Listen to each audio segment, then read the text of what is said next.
In November 1922, a boy walked through the desert mountains of Egypt and discovered some ancient steps carved into the rock. Subsequently, this find became one of the world's largest and most significant archaeological discoveries. This step was part of Tutankhamun's untouched tomb.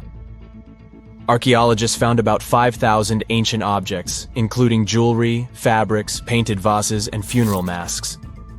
You've probably seen one of them. It has become one of the most recognizable attributes of ancient Egypt. More than 100 years have passed since then, and now humanity has finally become close to another large-scale discovery, the tomb of Cleopatra. This queen was the last active ruler of the Ptolemaic Kingdom of Egypt, who sat on the throne from 51 to 30 BCE. There are many ancient records about Cleopatra, her reign, and her unusual personality, but until now, no one has discovered the secrets about her passing away in the burial place. So, one archaeologist, Dr. Kathleen Martinez, has been studying ancient records and temples around Alexandria for decades, and concluded that the tomb of the queen should be located under the ancient city of Taposirus Magna, founded in 280 BCE.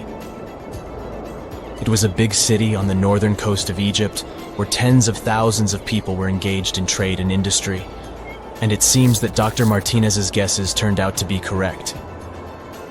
She and a group of archaeologists have discovered a secret underground tunnel near Alexandria, with a length of about 0.8 miles. It was cut into the rock under Taposirus Magna's temple. During further excavations, they found many things that indicate Cleopatra's tomb lies in the tunnel's depths. It's also possible that she is buried there together with the Roman commander, Mark Antony. According to ancient records, Cleopatra and Mark Antony loved each other and together opposed the Roman Senate, which declared Antony a traitor. The fact that natural disasters have occurred on the territory of Taposirus Magna for thousands of years can complicate the excavations. Earthquakes and floods destroyed the city and possibly flooded its underground tunnels. But archaeologists hope the ancient tomb remains untouched, and that it hides many treasures and records about the royal life of ancient Egypt during the reign of the last dynasty. There's a chance that excavations will go underwater and in the mud. This will require much time and funding, but archaeologists are sure it's worth it. Anyway, it's too early to say that Cleopatra is really buried there, but scientists have found many things in the tunnel that confirm this, including clay pots, dozens of coins with the image of Cleopatra and Alexander the Great, as well as a bust with the image of the Egyptian queen. Cleopatra is still one of the most popular personalities in Egypt, on an equal footing with Ramesses III and Tutankhamun. She inspired many films, paintings, and books, but what made her so popular? She became famous for her inconsistency. She was a beautiful, intelligent ruler who pulled Egypt out of the crisis and made it a prosperous power. Medieval Arabic texts say she knew chemistry, mathematics, and philosophy, and may have written several scientific books. She knew several languages and had excellent diplomatic skills. At the same time, there are many legends that she was a femme fatale who drove many men crazy. However, there's no evidence that her beauty was incomparable. The image of a stunning model was created by Hollywood when it made several films where famous actresses performed the role of Cleopatra. And the Roman Emperor Octavian, the adopted son of Julius Caesar, specially created the image of Cleopatra as an insidious seductress because he was her enemy. Even though she was born in Egypt, Cleopatra wasn't an Egyptian. Her ancestors were Greeks, among whom was one of the generals of Alexander the Great. However, the people of Egypt loved her. She learned the language and was very sensitive to the traditions of this country. She knew the history, mentality, and customs of ancient Egypt well. She raised the level of its economy and strengthened its status as a world power. Much of this was made possible thanks to her cunning and impressiveness. She loved theatrical performances and lavish celebrations. She knew how to surprise people and put on a show. But behind the exterior image of a luxury lover was an intelligent and calculating ruler. Ancient Egypt was a rich, luxurious country, and Cleopatra did everything to increase its wealth and strengthen its position in the international arena. For example, she was once in conflict with her brother Ptolemy XIII.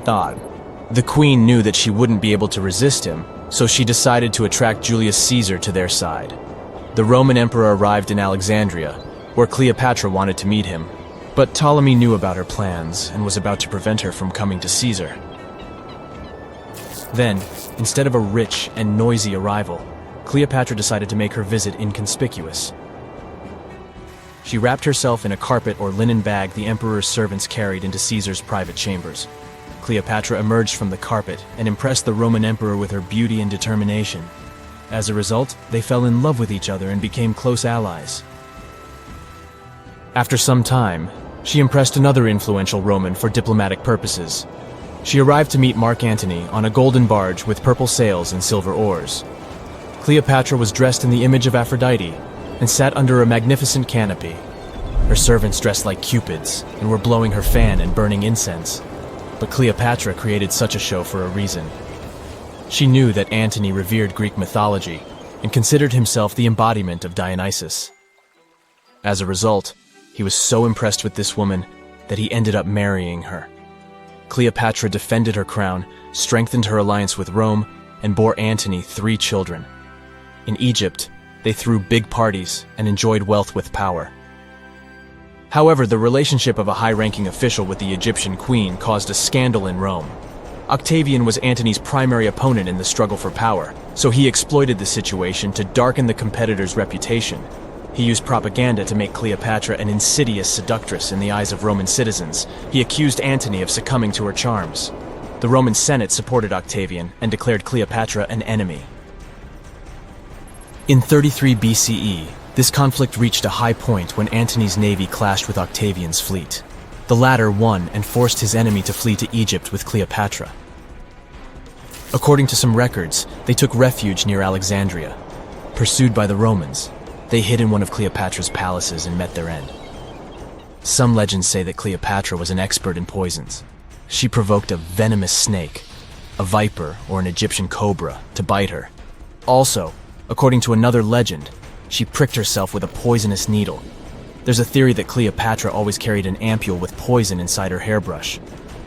And when she was cornered, she soaked the needle with this poison and pricked herself. None of this can be said for sure. Scientists are still trying to find out the truth. Perhaps when they reach Cleopatra's tomb, the world will get more answers about her tragic fate. She is considered the last ruler of Egypt. After her passing, Octavian plundered her palaces and temples and returned to Rome, where he became the main emperor. He successfully ruled the country and expanded its borders. His reign ended when he turned 75.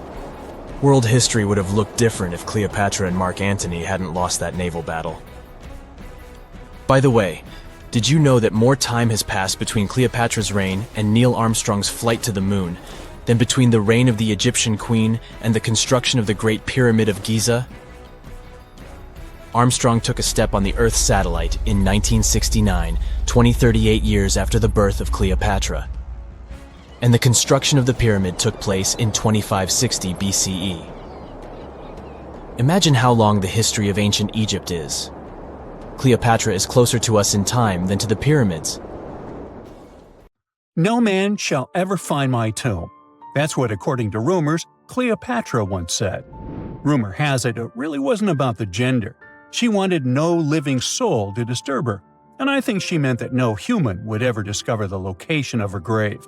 But, surprisingly, it was indeed a woman who was closer than anyone before to finally discovering the Queen's resting place.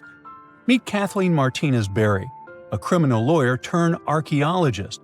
She got so intrigued with Cleopatra's story that she packed her bags and went to Egypt with no official support and even no permission from the authorities. All she had was pure determination to find the Queen's tomb. Now, you could say Kathleen had always been ahead of the game. She skipped grades in school, mastered piano, chess, swimming, and martial arts, and grew up listening to top intellectuals debating in her home. And she even got her law degree at just 19, and archaeology was her side passion. She had never actually been to Egypt, never dug up a single artifact. But her fascination with Cleopatra went all the way back to an argument with her father in 1990. That day, she walked into his library looking for a copy of Antony and Cleopatra by Shakespeare. Her dad, Fausto Martinez, a professor and legal expert, casually called Cleopatra a seductress. Kathleen wasn't having it. She fired back, arguing that history had been totally unfair to Cleopatra. The Romans, she said, wanted to destroy her reputation, and for centuries, people had just believed their version of the story. The debate went on for hours, and in the end, her father admitted maybe he had judged Cleopatra too harshly. That conversation changed everything for Kathleen. From that day on, she read every ancient text she could find, especially Plutarch's account of Cleopatra and Mark Antony. The more she learned, the more convinced she became that Cleopatra wasn't just some queen who fell for the wrong guy. She was a genius, playing a dangerous political game to keep Egypt independent. And the more she read, the more she started thinking, what if everyone had been looking for Cleopatra's tomb in the wrong place? That thought stuck with her. When she was caring for her second child, she earned a master's in archaeology. Multitasking. That reignited an obsession that would take over her life, uncovering the truth about Cleopatra. Even though most experts believe that Cleopatra's tomb, along with the final resting place of 13 other Ptolemaic rulers, lies somewhere beneath modern-day Alexandria, Dr. Martinez has a different idea. She believes Cleopatra was buried at Taposirus Magna, an ancient temple dedicated to Osiris, the Egyptian deity of the afterlife. But she still needed an ancient foundation plate. These plates, about the size of a smartphone, were placed beneath important temple structures and often contained inscriptions explaining when and why the temple was built. If she could find a plate that confirmed the temple was dedicated to Isis, Cleopatra's patron deity, she'd have solid proof that this was the right place to look. Nothing could deter Martinez. She excavated the entire temple site, digging deeper than anyone before her. Her team found coins with Cleopatra's name and face stamped on them. It meant Cleopatra had a direct connection to this site. Then, they uncovered something even more interesting. A tunnel used to bring water to people, leading straight from the temple into the Mediterranean Sea. So, if parts of the temple had already sunken into the water, could Cleopatra's tomb be down there too? Martinez needed proof to convince Egyptian authorities to let her search underwater. And, against all odds, she found the missing foundation plate. On it, the pharaoh offered a large area of Nubia to deity Isis. That was it, the confirmation she needed. The temple was indeed dedicated to Isis, proving her theory wasn't just speculation. If one temple was on land, Martinez suspected the second temple, possibly Cleopatra's tomb, had collapsed into the sea. She needed help from experts in underwater archaeology, so she reached out to Robert Ballard, the guy who discovered the Titanic. With support from the Egyptian authorities, she and her team began exploring the waters off the coast of Alexandria. And what they found was mind-blowing. Underwater, they discovered massive stone structures, some standing 6 to 10 feet tall, right where the coastline would have been thousands of years ago. They also found basalt blocks, the same material used in the statues from the first temple. That meant one thing: those weren't just random rocks. They were the remains of a lost city, buried beneath the sea for centuries. Now, we can only wait and see whether Martinez and her team will be able to unravel one of the greatest mysteries of the past left by the outstanding woman that was Cleopatra. Here's some backstory. After her father, Ptolemy VII, passed away, Egypt's throne went to both Ptolemy VIII and Cleopatra, or so it seemed. Cleopatra, just 18 at the time, allegedly married her 10-year-old brother. Yeah, ancient royalty had some different customs, though there's no solid proof of that. But sibling love didn't last long. Young Ptolemy decided he wanted all the power for himself and tried to push Cleopatra out. Forced to flee the country, she didn't just sit around feeling sorry for herself. She raised an army, ready to march back and take what was hers. That's how, at 21, she was already in the Sinai Desert, leading an army and planning her return to the throne. Now, by that time, Cleopatra had already been locked in a powerful political, and not only political, alliance with Julius Caesar. In June 47 BC, she gave birth to a son, Ptolemy Caesar, better known as Caesarion, who, many believe, was Caesar's child. But that didn't stop her from playing by Egyptian royal rules. And her husband number 2, her other brother, Ptolemy XIV. Yep, despite her ongoing affair with Caesar, Cleopatra married yet another sibling, because, in her world, keeping the throne in the family was the name of the game. Now, marriage aside, Cleopatra's bond with Caesar stayed strong. She even traveled to Rome with Ptolemy XIV for a state visit. But instead of playing the role of a dutiful queen, she stayed in Caesar's private villa by the Tiber River. But after Julius Caesar lost his life in 44 BCE on the Ides of March, Cleopatra's political standing became shaky. To make matters worse, her brother-husband Ptolemy XIV passed away soon after, and some suspect Cleopatra had a hand in it, leaving her as the sole ruler of Egypt. Meanwhile, back in Rome, Mark Antony was rising to power as Caesar's presumed successor. Wanting to size up the Queen of Egypt, he summoned Cleopatra, and she did not disappoint. Sailing into town on the lavish barge, dressed as a deity, Cleopatra made quite an entrance. Antony was instantly mesmerized, so much so that he left his third wife back in Rome and followed Cleopatra to Alexandria, where their relationship turned into a full-blown royal affair. The two had 3 children together. Together, they waged war against Caesar's adopted son, Octavian, in a battle for control of the Roman Empire. The last time the queen was seen, she was in her mausoleum, dressed in full royal splendor, diadem on her head, lying on what Plutarch called a golden couch. When Antony and Cleopatra lost at Actium, Octavian's forces marched into Alexandria. Cleopatra apparently knew the end was near, so she locked herself inside her mausoleum, surrounded by gold, silver, pearls, and priceless art. Those were the treasures she threatened to burn rather than let the Romans take them. Antony, meanwhile, wasn't going to let the Romans capture him alive. He wounded himself with his own sword, but before he passed away, he was carried to Cleopatra's side. She held him as he took his last breath in her arms. A little over a week later, Cleopatra made her own choice. Rather than face humiliation as Octavia's prisoner, she ended her life. Legend says it was the bite of a deadly asp, though history isn't quite clear on that. At the time, Cleopatra was only 39. Sounds like a rather full life to me. You're digging in Egypt's famous Saqqara necropolis, also known as the ultimate VIP graveyard for pharaohs, when suddenly you find a giant pink door hiding something no one knew existed. Behind this giant stone door, one that wasn't supposed to open, by the way, you find a lost tomb of Egyptian royalty. Alright, history lovers, it's time to buckle up because archaeologists just pulled off something straight out of an Indiana Jones movie. Let's travel all the way to Saqqara, one of Egypt's most mysterious and treasure-packed ancient sites. The star of the show? The prince you've probably never heard of, Prince Userefre, son of King Userkaf. No one important, just, the founder of Egypt's 5th dynasty. No big deal. But the way his tomb was discovered… It all started with a massive door, made of pink granite, no less. But this isn't just a regular stone slab. This thing is about 14 to 15 feet tall and 4 feet wide. A giraffe could easily walk through it.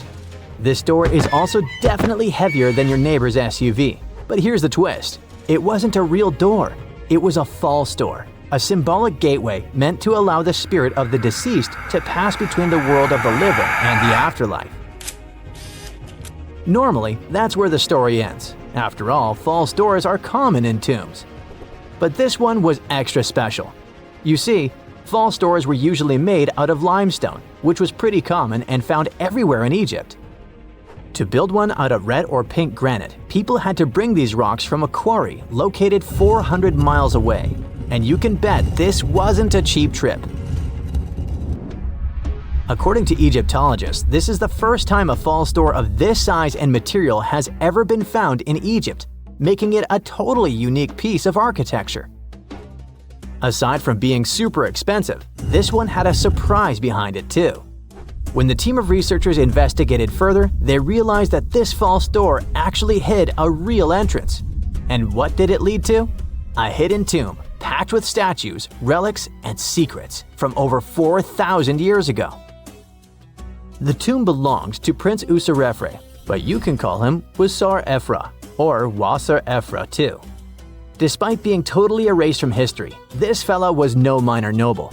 The hieroglyphs on the pink granite door listed him as the hereditary prince, governor of Buto, En Nekeb, royal scribe, minister, judge, and priest of chance. Phew! He was like the ancient Egyptian version of Daenerys Targaryen. These inscriptions not only identify his political and religious roles, but also suggest he held significant power in Lower and Upper Egypt, bridging both regions through his titles. One title in particular, the priest of Saqqara, links him to the deity of the necropolis, the one with the falcon head. This god was the patron of the living and god of the dead at the same time. So I guess the Forgotten Prince was sort of a big deal, considering that his tomb was placed in such a prestigious location within Saqqara. What's even more mysterious is that Prince Userefre doesn't appear in official king lists or royal family trees, which makes us wonder if he passed away before he could rule, or if his legacy was deliberately erased in one of ancient Egypt's classic political dramas. Some scholars now believe his erasure might be connected with shifting religious or political power struggles during the early 5th dynasty, especially as his father Usarkaf was reshaping Egypt's religious order. And speaking of his father, King Usarkaf was a total game changer. He wasn't just the founder of the 5th dynasty, he also kicked off a religious revolution by promoting the sun god Ra over older deities. That's right, Usarkaf built the very first sun temple at Abu Sir, setting off a dynasty-wide obsession with solar worship. After Usarkaf wrapped up his short but revolutionary reign, a whole lineup of pharaohs took the stage. Sahure, Neferirkare, Nusere Ini, basically the boy band of the 5th dynasty. And these guys were all about two things: building pyramids and making money. They weren't just stacking stones, they were expanding Egypt's influence, opening up trade routes to far-off lands and blinging out their temples like it was nobody's business. Back in the tomb, things got even cooler. There was a beautiful red granite offering table covered with inscriptions detailing ritual foods, like an eternal menu for the afterlife, because they believed the deceased could magically eat this food. Fun fact, it was the funerary priests and their families that actually ate the food. There were also pottery shards, amulets, and painted walls, but the real showstoppers were the statues. And this is exactly where things get weird, in a good way. The team found statues of King Djoser, the guy who built Egypt's first pyramid, his wife, and their 10 daughters, inside Prince Userefre's tomb. Hold up, Djoser lived a few centuries before Usarkaf, so what were his statues doing there? Turns out, scientists don't really know.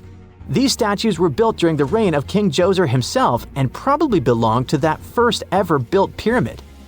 Experts believe these statues were probably relocated during the 26th dynasty, thousands of years after Djoser, maybe to protect them from destruction, or maybe because they were still venerated. Basically, ancient Egyptians were hoarders, but classy ones. Scientists also know for a fact that some engravings and statues found there were made way later, which means that this tomb probably turned into a deposit for fancy stuff. Or maybe this was just really ancient interior decorating. Anyway, that wasn't all. There was another pink granite entrance on the eastern side of the tomb, with inscriptions linking back to King Neferirkare, another 5th dynasty pharaoh who also tried to build his own pyramid, but failed. And near this second entrance, archaeologists found something never seen before in Saqqara: a set of 13 pink granite statues, all sitting in a row on a high-backed bench, like they were waiting at the DMV of the afterlife. Some had elevated heads, probably representing the prince's wives, while others were missing their heads entirely. One black granite statue was found upside down, Maybe it had taken a tumble sometime during the tomb's long, quiet centuries underground. According to archaeologists, the positioning and head shapes suggest that these statues followed a strict social hierarchy, with the central figures likely representing higher status individuals, while the headless ones might indicate unfinished work or later vandalism. And speaking of black granite statues, another one was found standing proudly inside the tomb. Based on its design and inscriptions, it looks like it was placed there during the 26th dynasty, the same time those Djoser statues were probably moved in. This suggests the tomb didn't just sit abandoned, it was reused, adapted, and maybe even honored by later generations. And by the way, black granite was associated with Osiris, the god of the underworld, during the late period, which means that this statue's presence is a clue that the tomb was a ritual space long after the prince's death. All of this, giant granite doors, surprise statues, reused tombs, adds up to a truly thrilling find. Prince Userefre may not be a household name yet, but his tomb is now one of the most fascinating ever found in Saqqara. It tells a story not just of the Old Kingdom, but of how ancient Egyptians kept connecting to their past, even thousands of years later. So, what does it all mean? Why hide a tomb behind a fake door? Why pack it with statues from different eras? And who exactly was Prince Userefre? These are the kinds of mysteries that keep archaeologists digging and keep the rest of us fascinated. In the end, this discovery isn't just about one tomb, it's about how much is still waiting beneath the sands of Egypt. As more gets uncovered, we're reminded again and again that ancient history isn't gone. It's just sleeping behind massive pink granite doors.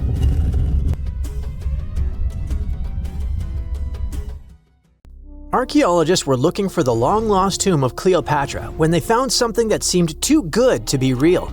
Roughly 43 feet underground beneath a ruined Egyptian temple, there was a perfectly straight tunnel carved through solid sandstone. The tunnel is over 4,200 feet long and so precise that experts called it a geometric miracle.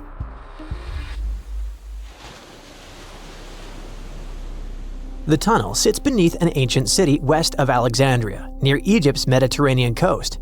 The team that found it carefully peeled back layers of stone and debris until they hit this passage, about 6.5 feet tall, cut cleanly into bedrock. There were no collapse marks or wandering curves, just precision. If you've ever tried to drill a straight hole into a wall at home and failed within seconds, imagine doing this underground for nearly a mile. Ancient builders had no GPS, no lasers, no modern surveying tools. Yet, this tunnel stays remarkably level over its entire length. That means they understood gradients, angles, and distance in a way that goes far beyond stack stones and hope. Engineers today rely on machines to maintain that kind of accuracy underground. These people relied on knowledge, repetition, and patience. Parts of the tunnel now sit underwater or collapsed, probably after several earthquakes that struck the region centuries ago. Some experts think the tunnel may have once connected the temple to water sources or ritual areas closer to the sea. Archaeologists noticed that the Egyptian tunnel is an exact replica of the Eupalinos tunnel in Greece. It's believed to be one of the most important engineering achievements of antiquity, which only makes the Egyptian tunnel more special. Underground passages in ancient Greece linked temples to sacred springs. Back in ancient times, people moved through space in specific ways, underground and above, to reenact myths and journeys of gods.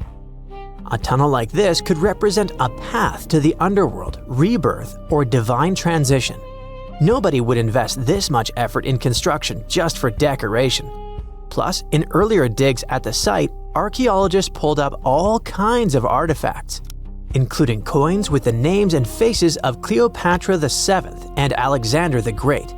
They also found figurines, statues of deities, a mummy with a gold tongue, and even an entire cemetery packed with Greco-Roman style mummies. The perfect geometric tunnel isn't an isolated flex. Not far away, underwater archaeologists off the coast of Alexandria uncovered something that sounds like it belongs in a royal travel documentary. A 2,000-year-old pleasure boat that once glided along the Nile. And this wasn't just another fishing vessel or cargo barge. It likely stretched over 115 feet long and 23 feet wide, and had a decorated cabin, plus around 20 rowers, which turned the river into a moving palace. This isn't speculation pulled out of thin air. An ancient Greek geographer named Strabo wrote about these exact boats around the 1st century BCE. He described lavish vessels used by royalty during festivals and ceremonial outings in Alexandria. For years, historians treated that as a poetic exaggeration. Then, this wreck surfaced, and suddenly, Strabo sounded less like a storyteller and more like a witness. Even ancient art backs it up. The Palestrina mosaic from Italy shows richly decorated boats floating down the Nile. They match both the texts and the physical evidence almost perfectly. Inside the wreck, archaeologists found something small but incredibly human. Graffiti scratched into the wood in Greek. Just writing left behind by someone who stood on that deck 2,000 years ago. Researchers haven't fully decoded the text yet, but its existence alone matters. It tells us this wasn't just a floating symbol of power. People lived on it. It was sort of like a modern luxurious yacht, and the Nile was like a highway. All types of vessels with passengers were moving back and forth, visiting friends, carrying their goods for trade, doing business, and, of course, going on pleasure cruises. The location of the pleasure boat makes the story even better. The boat sat near the temple of Isis on Antirodos, an island that once hosted royal and religious buildings before earthquakes and rising seas erased it from the surface. That temple collapsed around 50 CE, and researchers believe the boat may have sunk during the same disaster. Another recent find that has to do with life on the Nile is the lower part of the massive worship complex about 10 miles southwest of Cairo. It connects directly to an upper temple dedicated to Ra, the Egyptian deity of the sun. The newly excavated part is a 4,500-year-old valley temple. The upper temple sits on higher ground, and archaeologists excavated it years ago. The valley temple is closer to the Nile, and it's connected to the upper part by a causeway. A German Egyptologist actually started excavating part of the temple back in 1901, but the groundwater sat much higher then, and he had to stop. Now, the groundwater level is lower, and a modern team has managed to excavate about half of the Valley Temple since 2024. Once they got in, archaeologists uncovered the remains of a columned entrance portico. Then they found blocks carved with a calendar of religious events, almost like an ancient public schedule. The text includes feasts for Saqqara, a falcon-headed deity linked to Memphis, which was a major capital during the Old Kingdom, plus the festival of Min, a fertility deity, and even the procession of Ra. The calendar blocks all showed up around the entrance portico area, which most definitely means that the outside facade of the temple displayed this long feast calendar publicly. That's why archaeologists think this might be one of the earliest examples of a true public calendar ever found. A literal event list for an entire community, built into the architecture. On top of that, the team found dozens of decorated blocks covered in inscriptions that named a pharaoh who ruled around 2420 to 2389 BCE and had the temple built. This temple shows how people moved through ancient Egypt. Because the upper temple handled the main worship, but the valley temple made the whole place accessible. It acted like the landing area for boats coming in, either directly from the Nile or more likely from one of its side channels. So instead of hiking across desert terrain, visitors could arrive by water, step onto the temple's landing stage, enter through the Valley Temple, then head up the causeway ramp toward the upper temple on the hill. After about a century of use, researchers found that the Valley Temple had been repurposed into a residential area. And the best part is, what they found from that era: 2 wooden pieces used for playing Senet, an ancient board game. Senet shows up at other Egyptian sites too, including King Tutankhamun's tomb, but nobody fully agrees on the rules today. Some discoveries in Egypt create new mysteries instead of solving the old ones.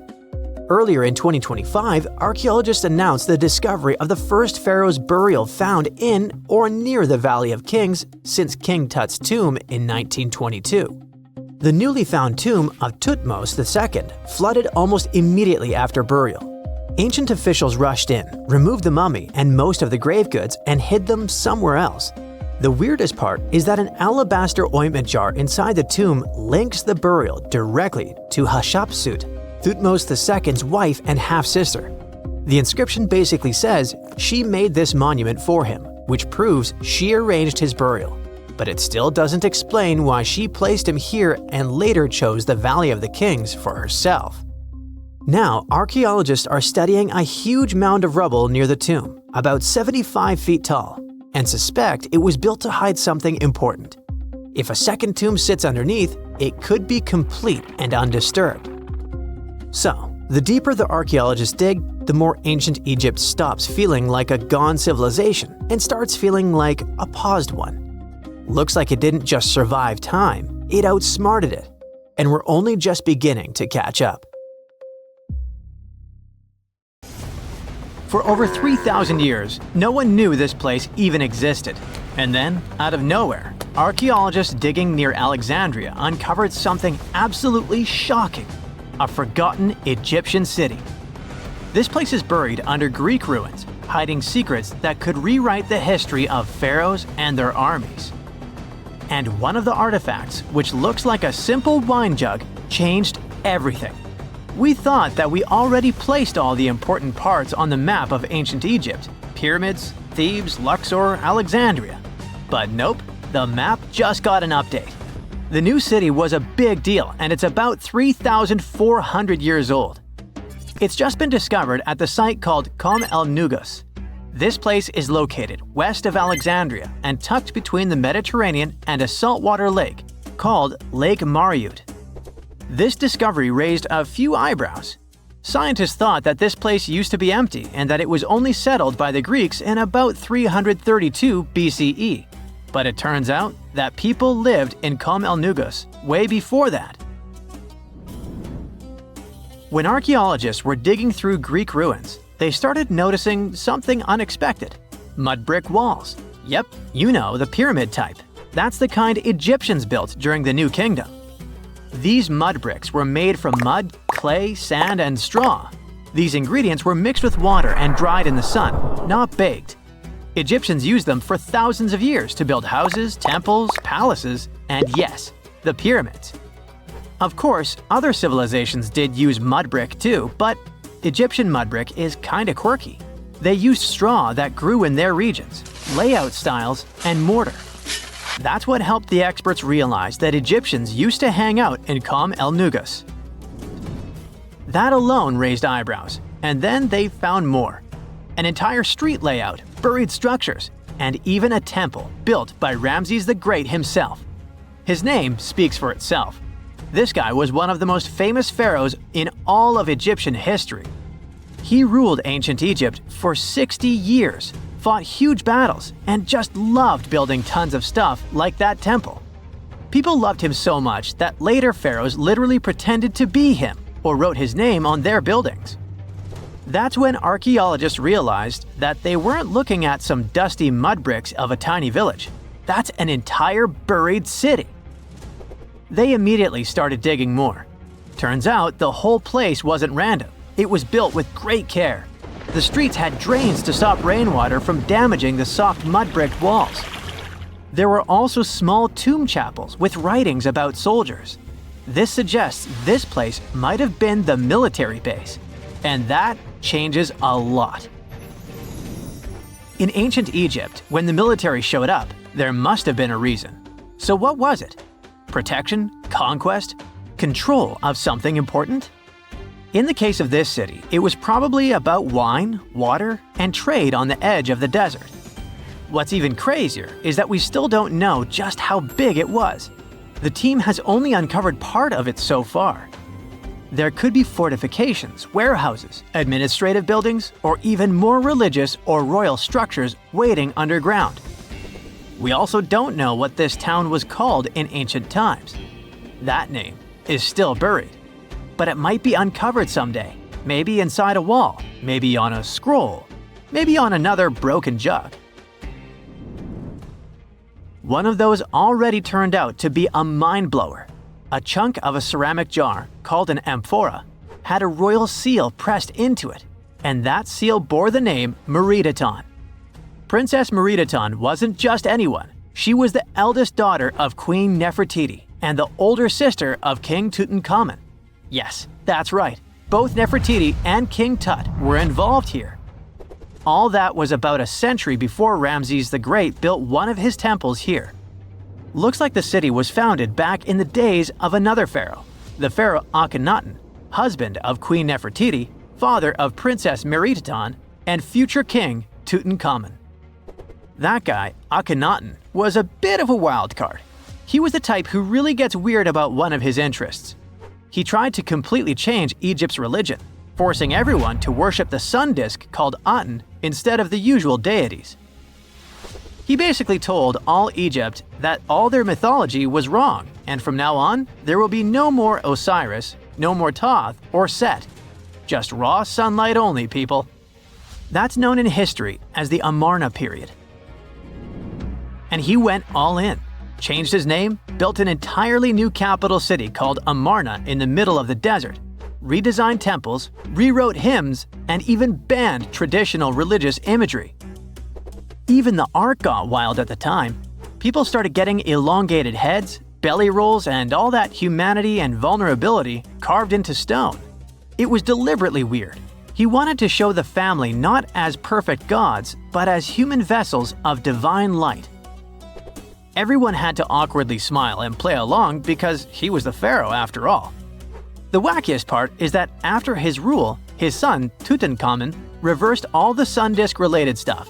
He literally changed his name from Tutankhaten, which means living image of the Aten, the sun disk, to Tutankhamun, which means living image of Amun, one of the great older deities. King Tut brought back the old deities, reopened the temples, and erased as much of Akhenaten's legacy as possible. Looks like his family didn't really like the sun cult after all. Meanwhile, this discovered wine jug shows that the city was probably active, thriving with life during Akhenaten's times. That's huge. Up until now, there was no clear evidence that his radical ideas and projects extended all the way to the north. The jug also shows that vineyards and wine production reached all the way to the north in ancient Egypt. Wine really was a huge deal, worthy of placing a military base here. Princess Rewritten most likely used this jug. Just like with her brother, she was born into the sun and named after it. Her name, also spelled Meritaten, meant beloved of the Aten. As the eldest daughter of Pharaoh and his queen, born right into the middle of radical religious changes, she was raised to perform the future queen's duties. From her earliest years, she walked in temples alongside her mother Nefertiti, shaking the sistrum in solemn rituals. She was there when Akhenaten established his capital city, Amarna. He clearly loved his family. Merititen's face was etched into its stone walls more than anyone else. In every temple, in every sacred scene, her figure appears, revered. Things get foggy in history after her father passed away. The throne wobbled. King Tut was very young, only 9 years old when he had to take new duties. Rewritten seemed to have been a brief step between her father and her younger brother. She married someone called Smenkhkare. History isn't even sure who that mysterious man was. Could have been a puppet, a phantom king in a crumbling dynasty. May have even been her brother. Whatever the truth was, these two took power and ruled together for a while. Rewritten got the title of the Great Royal Wife, a title of immense power. But Smenkhkare was a very short-lived ruler. He passed away just in about a year. There are some speculations among historians that Rewritten was the actual ruler, the informal female pharaoh, because her brother was too young. Some theories say that she raised Tutankhamun and became a sort of queen regent, mentoring the child who would be used to restore the old order. But all this is unconfirmed. It's very hard for historians to find information about that time because the Amarna period was later condemned. The successors wanted to wipe away Akhenaten's heresy and everything attached to it. This included Rewritten. So even if she ruled, even if she mothered Tut, they tried to bury her in the sands of history. In any case, perhaps this new uncovered city will tell us more about the mysteries of the Amarna period, one of the most chaotic periods of ancient Egypt. In 1850, French scientist Auguste Mariette went to Egypt looking for manuscripts, but accidentally found a head of a sphinx sticking out of the dunes. He cleared the sand and figured out the Sphinx was guiding the entrance to some underground construction. Several months later, he finally entered the Serapeum of Saqqara. Inside, he found an enormous granite sarcophagi with remnants of 64 bulls. Scientists are still amazed by the tech that the ancient Egyptians used to transport those enormous boxes. The Serapeum was built around the year 3000 before the Common Era. It was an underground tomb built to honor the sacred Apis bulls of ancient Egypt. It had a long hallway, almost 500 feet long, with giant stone rooms on both sides. Some of the sarcophagi weighed as much as 50 average cars, and all of them were made with super precision, with exact 90-degree angles. These sarcophagi were beautifully decorated with hieroglyphs and carvings that told stories about the lives and importance of the Apis bulls. Now, there are 24 sarcophagi left. In ancient Egypt, Apis bulls were very special animals connected to the deity Ptah. They thought the bulls carried Ptah's spirit and wisdom, helped the pharaoh, and protected the Egyptians. Priests looked for special markings on young bulls to find Apis bulls.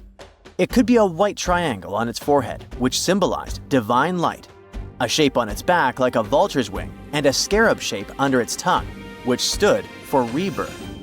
If a bull had these signs, they believed it was chosen by Ptah and treated it like royalty. The chosen bulls lived in a special temple in Memphis, the city where they worshipped Ptah. They received the best care and offerings from visitors who wanted their blessings. When an Apis bull passed away, it was treated with great honor and mummified. When Mariette entered the Serapeum, he noticed traces of rollers on the gallery's floor and found 2 wooden horizontal winches. Each had 8 levers. Later, other explorers saw double rails. The burial chambers were lower than the hallway floor. To get the boxes into place, workers filled the chambers with sand so the sarcophagi could be rolled in straight. Then they slowly removed the sand to gently lower the boxes into perfectly cut spaces in the bedrock. A carved stone sign found in the Serapeum said it took 28 days to move just one sarcophagus and its lid into its spot during the time of Ptolemy II. The extreme precision of the sarcophagi with 90-degree angles also has an explanation. Ancient Egyptians wrote texts, or rather, papyrus, on geometry a long time ago. It shows that they knew the approximate number pi and could calculate the volume of a pyramid with its top cut off. If they could figure out complicated math like that back then, it makes sense that they could also carve perfectly flat surfaces 500 years later. All this sounds pretty legit, but some people think certain things don't add up here. The size of boxes is way larger than the size of bulls, yet they buried pharaohs in tiny coffins that barely fit their bodies. The sarcophagi are made out of granite with crazy precision, and they could have just used limestone, which would have made things way easier. The transportation of the boxes seems pretty simple, but only in theory. If one person could pull about 440 pounds, then at least 250 people would be needed to pull just one box. The tunnels in the Serapeum are really narrow, only about 2 feet wider than the boxes themselves. There's no way hundreds of people could have squeezed into those tight spaces to pull the boxes. And even if they did, how would they turn the box in the cramped corridor, lower it into its niche, and place it perfectly in the middle? Somehow, they did this 24 times, and every box is centered perfectly. Plus, the chambers were dusty, and there were no signs of soot from lamps. This means they must have worked in almost complete darkness. The real use of the boxes could also be different. A long time ago, even before the Egyptian pharaohs ruled, the local people already knew how to use fermentation. It happens when tiny organisms called yeast eat certain ingredients like starch and turn them into gas and ethanol. So someone in ancient Egypt probably put food like barley, bread, and even meat inside a giant stone box, then closed it tight with a heavy lid. These stone boxes, carved from granite, were so precisely made that they were almost completely sealed, so nothing could escape from it. As the yeast inside the box started working, it created more and more CO2 gas. It built up pressure inside the box. The granite boxes were incredibly strong. They could handle more pressure than a car tire can hold. When granite was squeezed under such pressure, its crystals produced a tiny electric charge. This effect was possible because granite contains quartz, a material that reacts to pressure this way. The process also needed meat or animal parts, possibly to help the yeast grow better. Meat contains something called oleic acid, which yeast needs to keep growing and to survive the bad effects of the ethanol it produces. As the pressure inside the box kept growing, the combination of gases and electricity made these boxes not just ancient fridges, but powerful energy systems. Over time, the pressure inside got so strong that it could push the lid open and the gas would escape with a pop. But when people rediscovered the Serapeum in 1850, they found old drawings that showed piles of stones stacked on top of some of the box lids. So, someone long ago probably tried to make the lids even heavier by adding extra weight to make it harder for the gas pressure to push them open. This extra weight also meant the quartz crystals in the granite could keep creating more electricity under all that pressure. If someone opened one of these stone boxes thousands of years later, they would only find bones from bowls that were placed in the box. And that's exactly what Mariette discovered in the 1850s. They opened the Serapeum for visitors soon after the first excavations in the second half of the 19th century. Prince of Wales even had a luncheon with his guests in one of the sarcophagi. Sands and earthquakes made the site inaccessible for a while, but now you can visit it again and try to solve the mystery yourself. With new tech, we could have answers to many other historical mysteries soon. A team of scientists at Chicago's Field Museum of Natural History recently used a special CT scanner to learn more about ancient Egyptian mummies without unwrapping them. They gently rolled 26 mummies on custom carts out to the parking lot, where the scanner was waiting. It took thousands of detailed X-ray pictures of each mummy and their coffins. When all the pictures were put together, they created 3D images that showed what was inside, the skeletons, and some artifacts. The scientists hope these images will help them understand ancient Egyptian burial practices from over 3,000 years ago. Even though the scanning process only took 4 days, it might take 3 years to study all the data. But scientists were able to learn some personal details about the mummies. One of the most popular mummified individuals at the museum, Lady Cheneta, was a woman who lived in ancient Egypt about 3,000 years ago. It looks like she passed away in her late 30s or early 40s. To make sure her body looked complete for the afterlife, embalmers put stuffing in her neck to keep it from collapsing. They also placed artificial eyes in her sockets, so she would have eyes in the next world.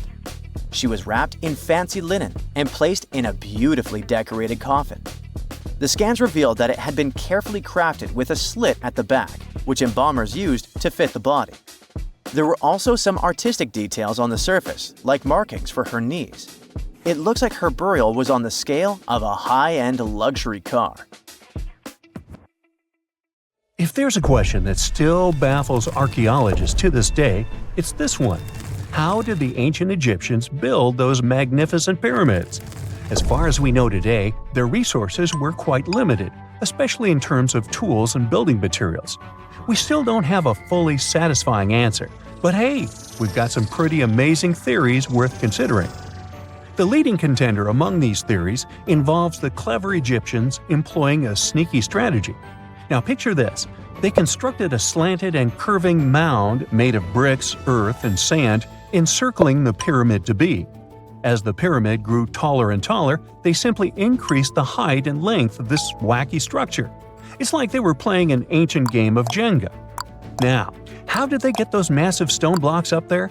Well, according to the legendary ancient Greek historian Herodotus, they used sleds, rollers, and levers.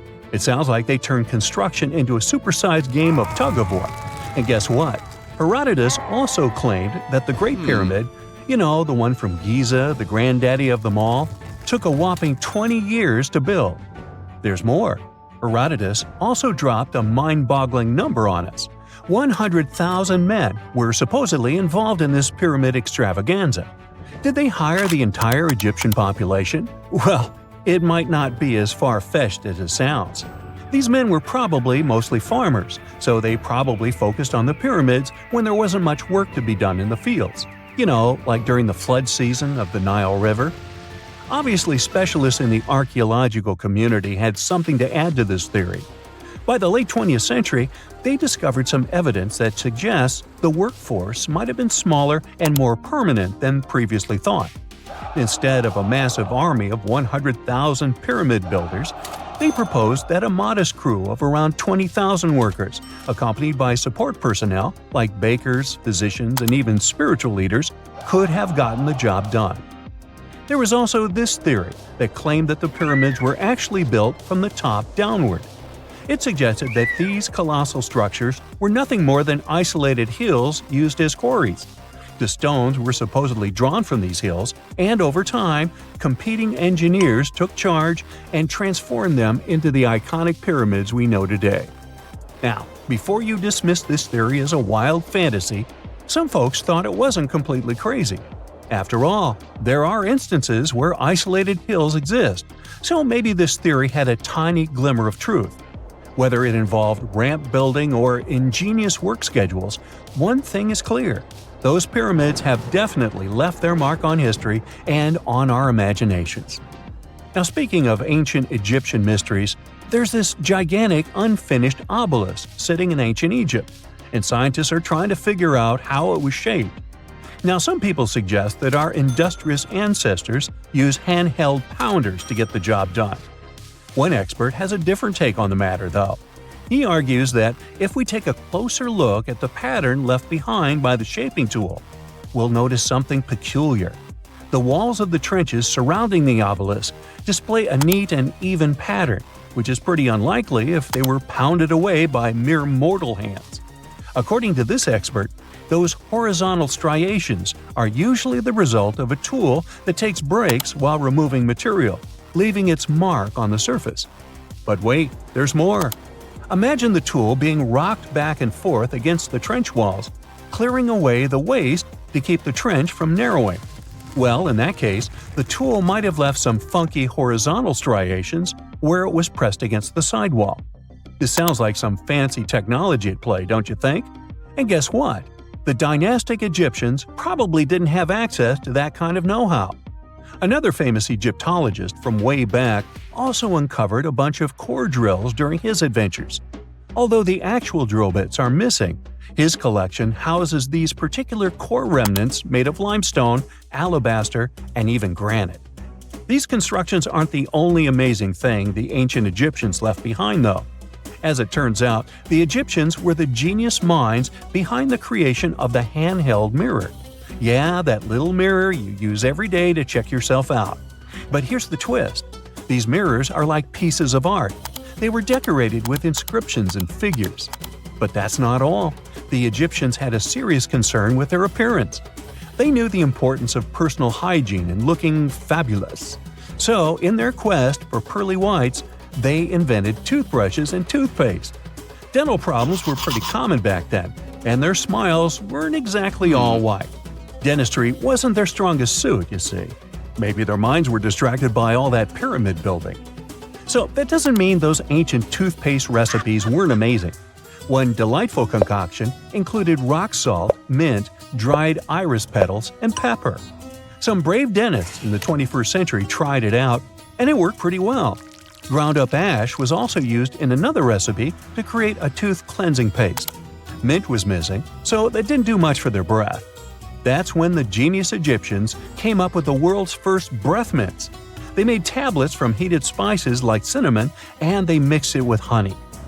Now, let's shift gears to home decor, Egyptian style. They surely took ornamentation to the next level.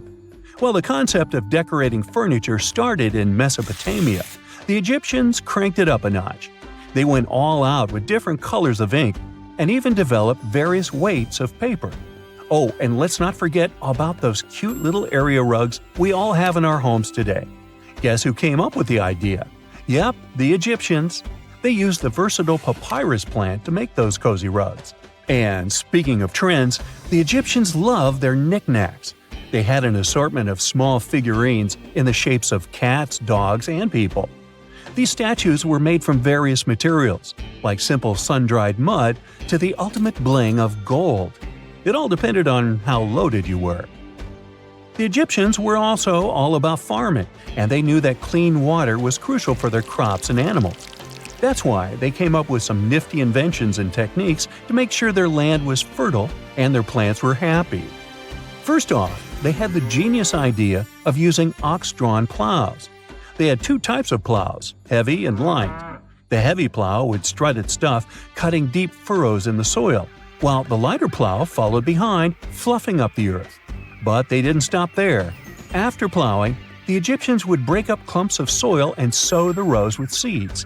To give those seeds a good old squish into the furrows, they'd march their livestock across the field, effectively closing up the furrows. But hey, all that hard work would be pointless if their seeds were as dry as the Sahara. That's where irrigation comes into play. The Egyptians were so good at it that other cultures, like the Greeks and Romans, couldn't help but copy their techniques. Now let's switch gears and talk about the marvelous architecture of ancient Egypt. These folks weren't just skilled farmers, they were also architectural maestros. They built these fancy canals to carry water to farms and villages, and boy, did they know how to make those canals look pretty. Just imagine strolling along a canal lined with ornate structures. The pharaoh Ramesses the Great was quite the overachiever when it came to construction. One of his mind-blowing creations was the construction located at Abu Simbel. This building was designed so that twice a year, the sun would shine directly into it and illuminate the statues of Ramesses. And let's not forget about the corbelled arch. Without this architectural gem, we'd be missing out on some mind-boggling structures like the Great Pyramid. The Egyptians knew how to make things stand tall and proud, thanks to their engineering and construction wizardry. They built grand halls and inner sanctums that make your jaw drop. And some of these temples doubled as astronomical observatories. Imagine working 7 days a week on a large-scale construction site. You, along with thousands of others, carry millions of stone blocks and put them on top of each other according to a complex system. You work without modern construction equipment. You have no air conditioning or constant access to water. It's so hot outside that you can fry eggs on the road. You've been building the pyramid for decades, and now, when it's finally done, you enjoy the result of the colossal work of thousands of people. You're looking at a giant cultural monument of global value that will freeze in time and amaze people for tens of thousands of years. A few thousand years have passed. People in the 21st century see the pyramids and are like, wow, I can't believe humans have built this. Yeah, the people who built the pyramids wouldn't have appreciated such a theory. But actually, there are reasons to believe that people built it using some fantastic technology. From the outside, it seems the Great Pyramids are just big triangles of stone. People just put some heavy blocks on top of each other, and that's it. In fact, the design seems too perfect to be true. The pyramid consists of more than 2 million blocks. They lay so close to each other and are so even that you couldn't squeeze even a thin sheet of paper between them. Scientists still can't figure out the exact technology for building the Egyptian pyramids. One of the biggest and most famous is the Great Pyramid of Giza. This huge construction, well known all over the world, has one big secret. There should be a capstone on top of the pyramid. It's a triangular-shaped stone block, a small pyramid on top of a huge one. It's also called a pyramidion. The builders of ancient Egypt made it out of granite and limestone and covered it with gold. No records or old drawings prove that there was a pyramidion at the top of the Great Pyramid of Giza. But there's another ancient Egyptian structure with such a triangle, the Red Pyramid. It was built before the Great One, and its capstone has survived to this day. Archaeologists have found and reconstructed it. But where could the capstone of the Great Pyramid be? It's a mystery that still has no answer. Some are sure that some thieves have stolen it from the top. Maybe they just climbed up and pushed the pyramidion down.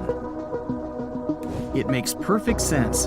The capstone was probably the most valuable element of the pyramid. Many scientists and archaeologists still don't know its exact purpose.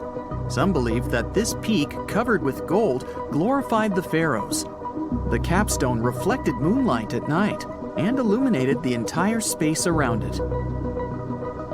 During the day, the capstone reflected sunlight with its shiny surface. You could have noticed it from afar.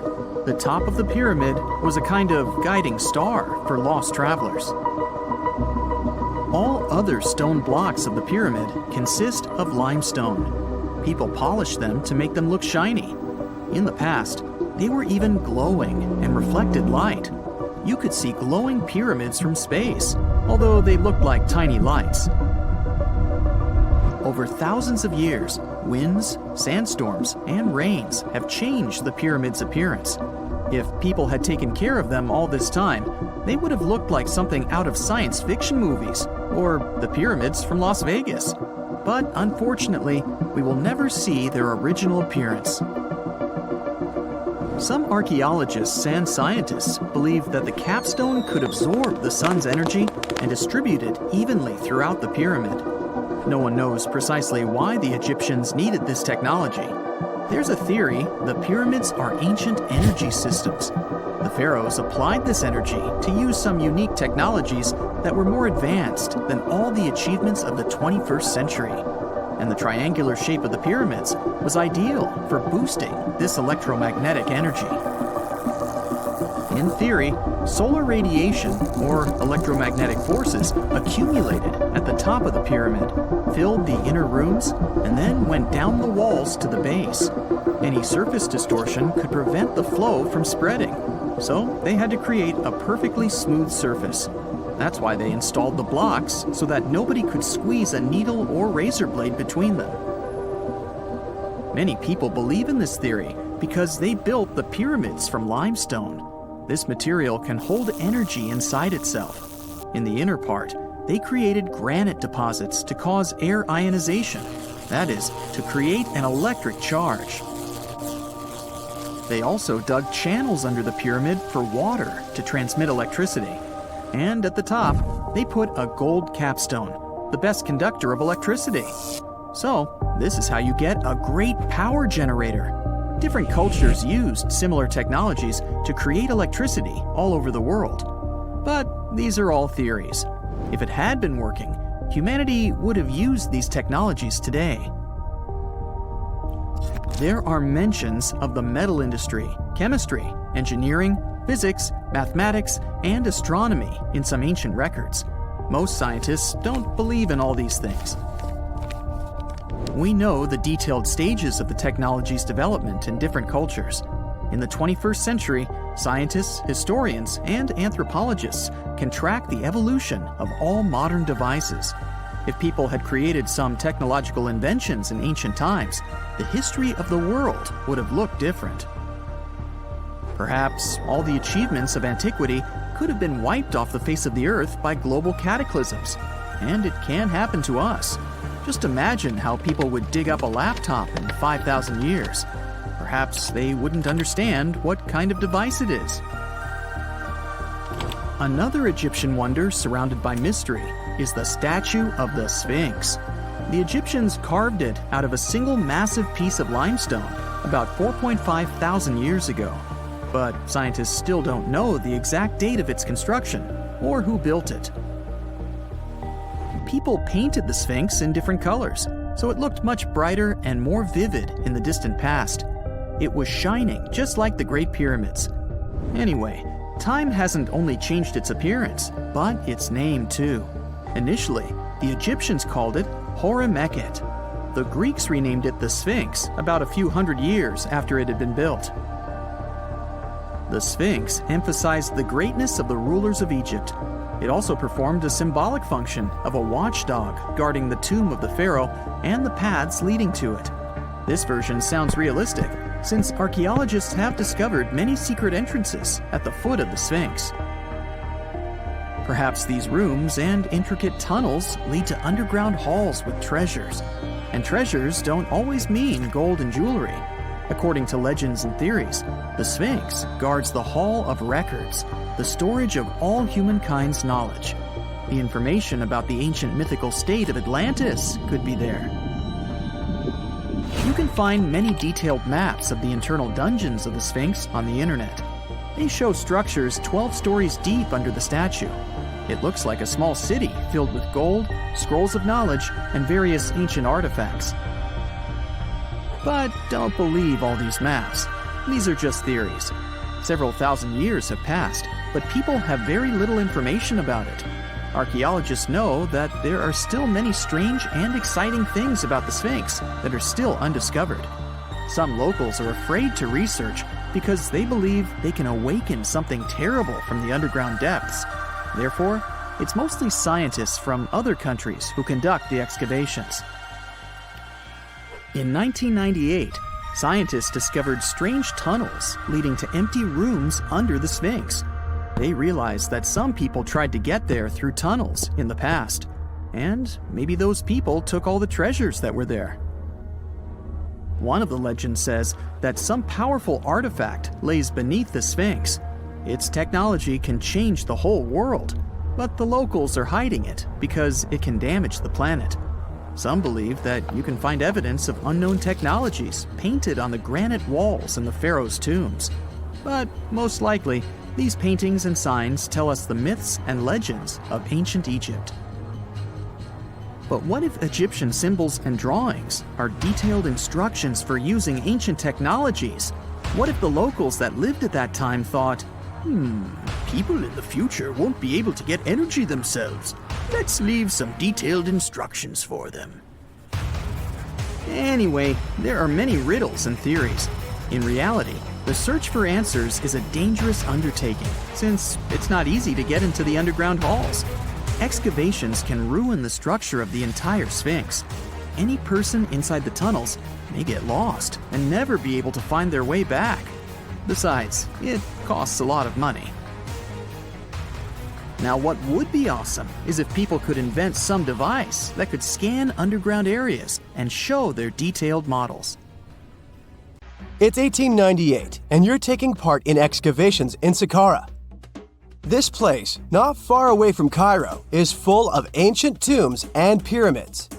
You're in your Indiana Jones mood and hope to find something really phenomenal to become famous. Gold, manuscripts, treasure maps, mummies of famous pharaohs. Wait, a wooden bird? You're really disappointed as it looks like a regular toy.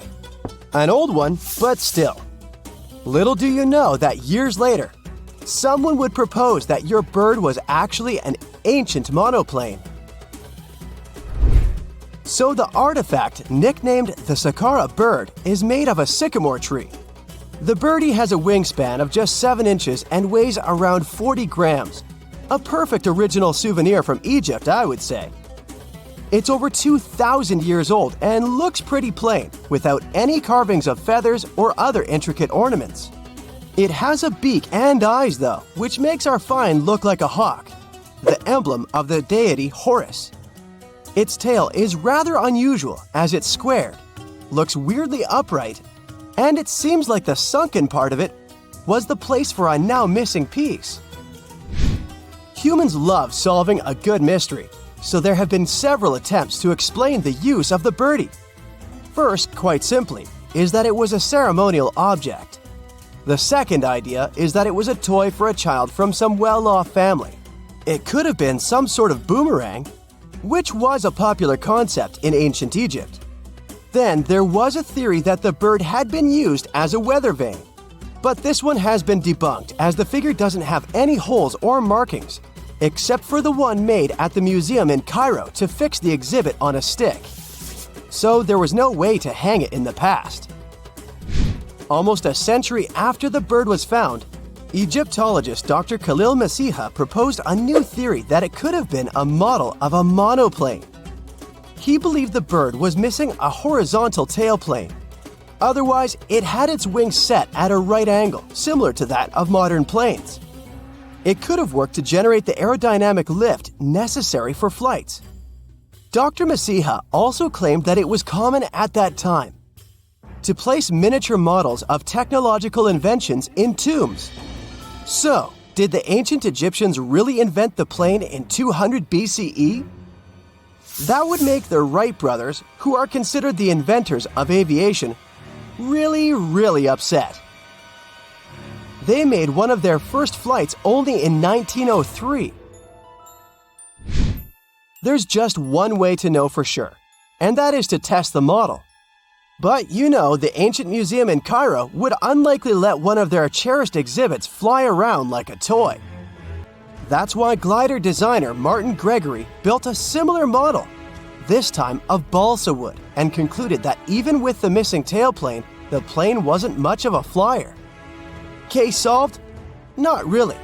This didn't sound convincing enough to the History Channel, so they invited an aerodynamics expert to build another replica of the bird. He tested it in weather conditions similar to those in Egypt and was impressed with the little plane's abilities. So, if they did invent the prototype of a plane back in the times of pharaohs, it would be a good example of an oupart. That's an out-of-place artifact, an object that's way ahead of its time in terms of technology or history. And the Saqqara bird isn't the only example of such a revolutionary concept. In 1901, a group of divers retrieved the Antiquity mechanism from an underwater shipwreck near the Greek island of Antiquity. It's been dubbed the world's first analog computer, and it's currently dated around 100 BCE. The bronze mechanism could tell the position of the sun, moon, planets, and stars, as well as the lunar phase, the dates of upcoming solar eclipses, and even the speed at which the moon moves through the sky. No one's sure who used it and how or where it was made, but it's obvious that it's extremely precise and way too advanced for its time. The first flushing toilets in the world were invented in the middle of the 20th century. Just kidding. The ancient Minoans on the Mediterranean island of Crete and the Indus Valley civilization both came up with this brilliant invention at the same time, around 4,000 years ago. The plumbing and sanitation were so well done that no one managed to design anything better until 2,000 years later. One ancient Minoan lavatory was discovered at the Palace of Knossos. It looks like it had a wooden seat set over a tunnel that directed water from a rooftop reservoir to an underground sewer. Other varieties got water from jugs. Only the super rich people could afford all this glory. So if you wanted to shop for real estate back then, the flushing toilet would be a telltale sign you were in the rich neighborhood. Automated doors became a cool, seemingly new invention back in 1931. But the technology behind them is actually much older. Think the 1st century CE old. Mathematician and engineer Heron of Alexandria came up with a hydraulic system to open and close temple doors. To bring it into action, you need to light a fire to produce heat. There was a brass pot under the fire, half filled with water. The inventor connected the brass pot to containers that acted as weights. When the fire was burning, the water moved into the containers. They went down and pulled the ropes. It was nothing like a supermarket door that opens in front of you before you even have time to think. Heron's door took hours to open, and there was no way to stop the process. That's why they only opened the doors once a day before people entered the temple, to add some mysticism at the temple during ceremonies.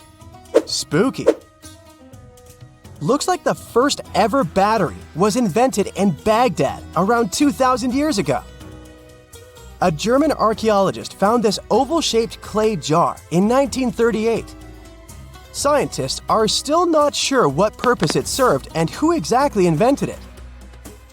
There is a theory that it was used for electroplating objects with precious metals. When they filled it with a weak acid like vinegar, the battery produced around 1 volt of electricity. Another theory says it was a vessel for sacred scrolls. Would you like to buy contact lenses designed by Leonardo da Vinci himself? In 1508, he invented a glass lens with a funnel on one side. You were supposed to wear it with water inside to improve your vision. Sounds a bit uncomfortable, doesn't it? So, around a century later, French scientist René Descartes decided to improve the idea and make the cornea contact the future lenses. Contacts because they contact your eyes, get it? The glass tube with liquid did help improve vision, but blinking was sadly impossible. 2.5 centuries later, new technologies in the glass industry let scientists design contacts that would fit in the eye and even let the wearer blink. Thanks, guys! Still, those lenses were made of heavy blown glass and didn't let the eye breathe. About 50 years later, contacts became plastic, lightweight, unbreakable, and scratch-resistant, but still covering the entire eye. And then, in 1948, an English optical technician accidentally sanded down a plastic lens and figured out they'd still be in place even if they covered only the cornea.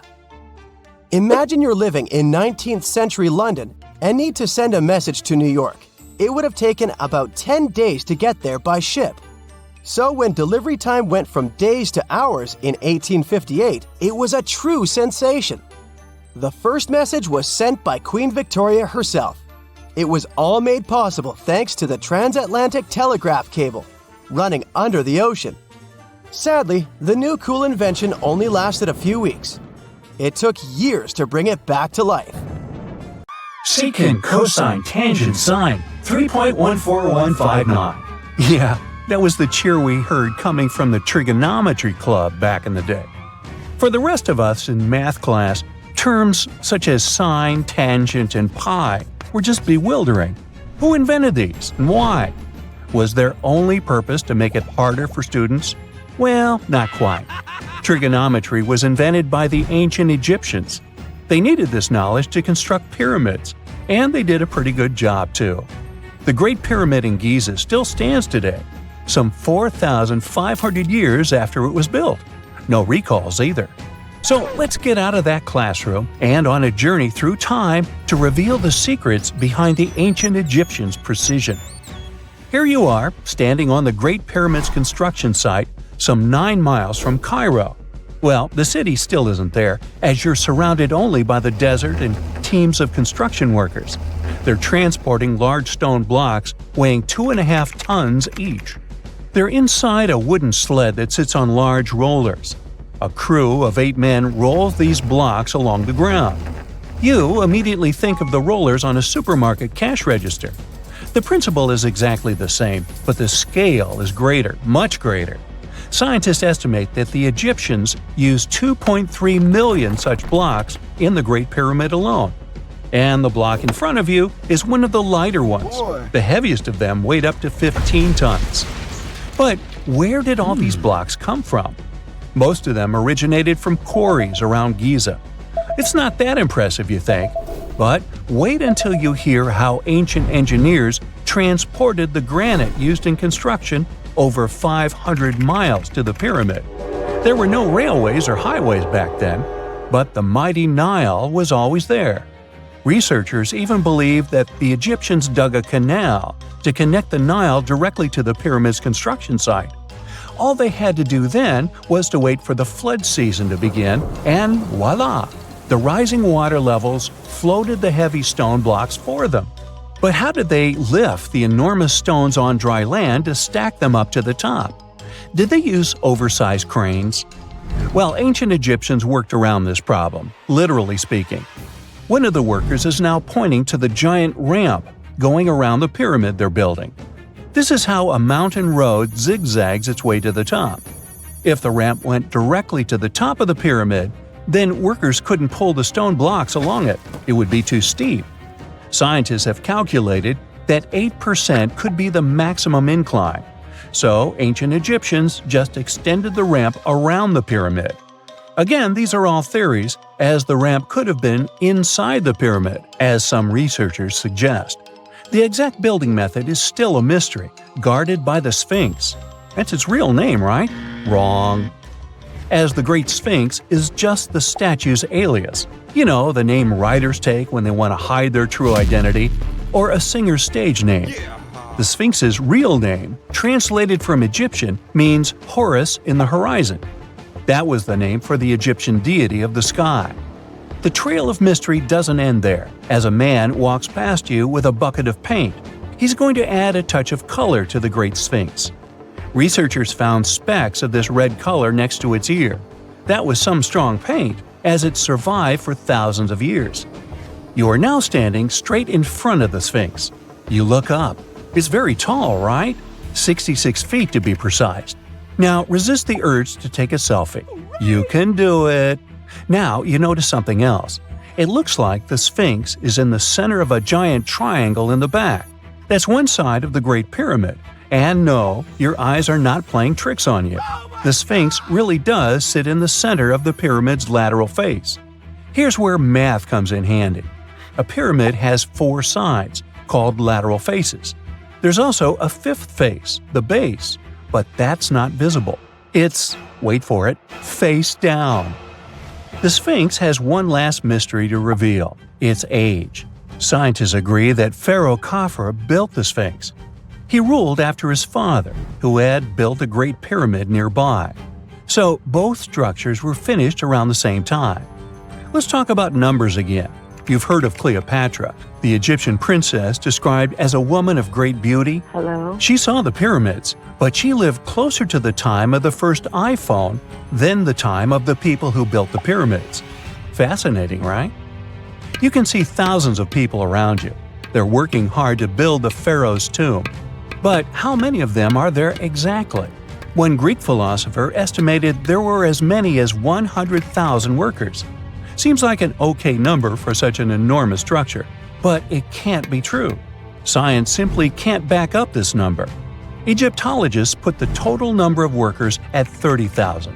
And yes, Indiana Jones was one of them, at least on the big screen, but he showed up late. Egyptologists know a lot about the pyramids, but not everything. Not because they don't want to, but because they haven't yet dug up enough evidence. They can only guess how the building process went. First, engineers would arrive to choose the right spot and do the necessary measurements. That's why they needed all that complicated math. Then, it's time for sourcing the material, the large stone blocks I mentioned earlier. When boats deliver them to the site of the future pyramid, workers can finally do their thing. They operated in smaller groups, but there were at least 2,000 of them chiseling and carving away at any given time. Sounds like a typical construction site today? Well, that's because it is, just thousands of years ago. It's amazing what ancient Egyptians were able to achieve with just copper and stone tools. The pyramid is now complete in front of you. But is it the same pyramid we see today? Why is this structure shining bright in the desert sun? Isn't it supposed to be a dusty yellow color? Well, no. Human activity and the elements have completely stripped the outer layer of stones over time. Expert craftspeople polished these blocks using nothing but stone and sand. The end result was a smooth and shiny rock. On the day it was completed, the Great Pyramid of Giza was a perfect triangle of light. Its polished sides acted like giant mirrors, reflecting the powerful Egyptian sun. This is the point where you should put your glasses on, and that shiny thing you see at the pyramid's very top is actually gold. The capstone at the top of the pyramid is called a pyramidion. It was covered in sheets of gold. As you can guess, these were the first stones to disappear. Let's make another stop before we get you back to your classroom. We travel to the British Isles, and no, Stonehenge isn't our destination. It is Newgrange in County Meath. Scientists estimate that the ancient peoples of Ireland built this stone monument around the year 3200 BCE. This makes it older than both Stonehenge and the Great Pyramid in Giza. The function of the circular mound in Newgrange is the same as the one of the Great Pyramid and equally mysterious. The estimated amount of loose stone present in the valley is over 220,000 tons. And it's not just randomly thrown on a pile. The order in which the stones are set makes the structure water-resistant. That would explain how Newgrange had survived for so long. Kinda makes you want to splash out the cash for that waterproof phone case, huh? Well, you're back in your school desk, but today's math lecture is the last thing on your mind. You're thinking about how great the Egyptian pyramids are, and if we have something similar today. It turns out modern engineers are just as impressed with the Great Pyramid as you are. There's a glass pyramid sitting in the main courtyard of the famous Louvre Museum in Paris. The panorama of San Francisco wouldn't be complete without the 48-story Trans-America Pyramid. But Las Vegas went the furthest. There we find the Luxor Hotel. It's so big that it's the third largest pyramid on the planet. And guess what's in front of it? Yup, a replica of the Sphinx. It's 110 feet tall, 2 stories higher than the one in Giza. Yeah, everything's bigger in Vegas.